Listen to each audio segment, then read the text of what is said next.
Well, vote counting continues in earnest in Nigeria's fiercely contested presidential elections. The election finally got underway yesterday after delays and last week's postponement. The oil-rich country has been put under the rule of the All Progressives Congress since 2015, with over 60 parties contesting in the elections. The race mainly between two men, and that is President Muhammadu Buhari as well as his rival Atiku Abubakar of the People's Democratic Party. Now, for some insight into the Nigerian politics and how exactly counting is progressing, I've got in studio with me election specialist Ditlhare Rabele. Thank you so much for joining us on Newsnight this evening. Good evening. Now, Ditlhare, you know, this comes at the back of the fact that the INEC postponed the elections that were due to take place last week. I mean, just hours before people were made to go to the polls. And that just says something. I mean, remember, we had like an analyst that was speaking to us saying something about even the credibility of the commission in itself to be able to uphold these elections because of the technicalities and the issues around ballot papers and some issues around even the safety of it. So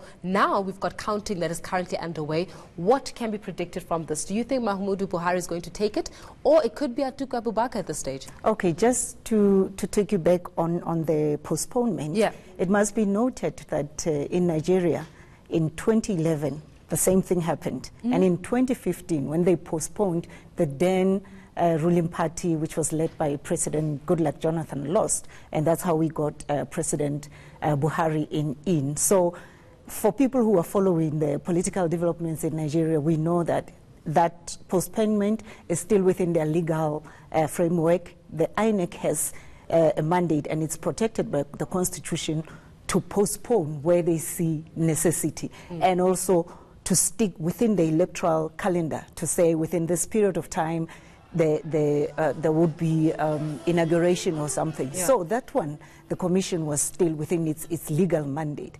And so, of course, it has ramifications and implications. You can imagine the African Union, EU, everybody who sent the observers there. Logistically, that was a challenge. Financially, it's a financial implication. Yes, it is. But I personally think for them to get a better election, they needed to do what they did. I mean, Nigeria has come a long way in these fraudulent elections, but since 2011, we have seen some good progress, even when President Goodluck Jonathan lost in 2015.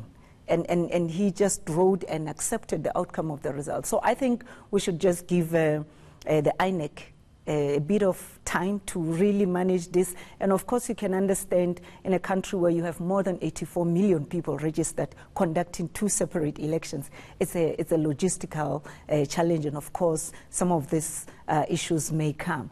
And yes, it's a tightly contested election. There were about 70 candidates. I heard that there were about 73 or 72 at one stage, and all of a sudden now we're seeing that it's got about 60 candidates. But ultimately, really, right now it appears as though it's between the former vice president, which is Atiku Abubakar, as well as this president, Muhammadu Buhari, both individuals in their 70s. Yes, right? So both we in can't their say 70s. that it's new blood that is coming into these elections. We're saying that it's actually the old reinventing the old. That's so disappointing because, yes, Abubakar has been in government previously, and then he stepped down and he wants to come back. Yes, and we see this old leaders, really, it's depressing for the continent.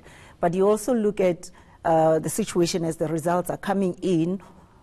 We expect a highly, like a close win, because if you also understand that incumbency is difficult to unseat, but that also depends on the credibility of the electoral institution. Anything could happen.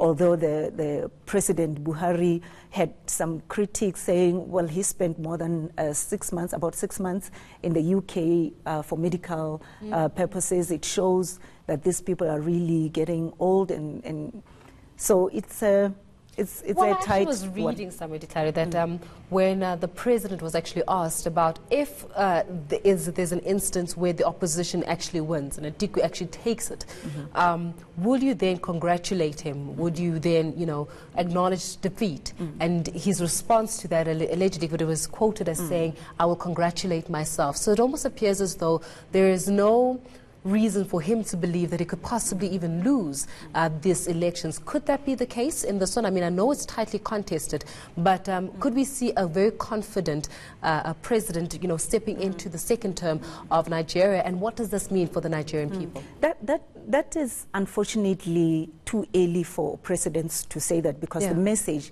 is going out to the supporters who may not accept the results if they come out either way. So I think it's not wise that leaders come up with those statements. They should rather say, we will accept the election outcome, and if there's any petitions or challenges, there'll be the elections petitions court to deal with those. But in case President Buhari wins, or whoever comes, if it's Abubakar, Nigeria has serious issues to deal with on security. Absolutely. Dealing with... Especially within the northern area. Yes. Boko Haram and all the insurgency, that part, it's making life difficult. It's affecting people settling and doing their livelihoods, and especially those in agriculture. It actually affected the way in which these elections were run, because in some places in the north, they were not even able to actually hold elections simply because people were protesting, and others were saying that if you vote for any form of opposition, we're going to come up to after you. So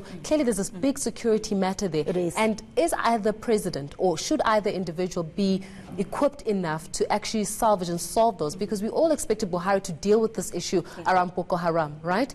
To some extent, progress has been made, but are these individuals capacitated enough to take Nigeria forward and actually go into this issue around security? Yeah, I think the issue of capacity has to also deal with the country itself inviting ECOWAS and other international institutions to help them. We know some of the countries who can deal with insurgency. I wouldn't want to mention countries here, but we know countries globally who can help deal with this. So it's not more about capacity, yes it is, but the political will to engage with other regional institutions, ECOWAS working in collaboration with other countries outside Africa. This could be dealt with. So Nigeria needs a president who has the political will to get support in terms of capacity, equipment, to really deal with Boko Haram. And of course, unemployment is very high. You see many young people you saw during the rallies.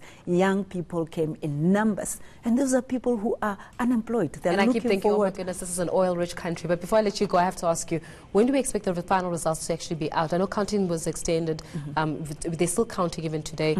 I think that some reports said that, in fact, by the end of tomorrow, they should be, but when will we expect in the final? I think by Thursday, given that there were delays and challenges, by Thursday we expect that the results would be counted, all of them, and an official announcement being made. So, yeah. It's definitely something to pay attention to. I mean, its economy is large, it's got a vast number of people, oil-rich country, and yet we're dealing with issues around security. But we have to leave our conversation there for this evening. Thanks all for joining us on Newsnight and sharing some issues around what's happening there when it comes to the Nigerian elections.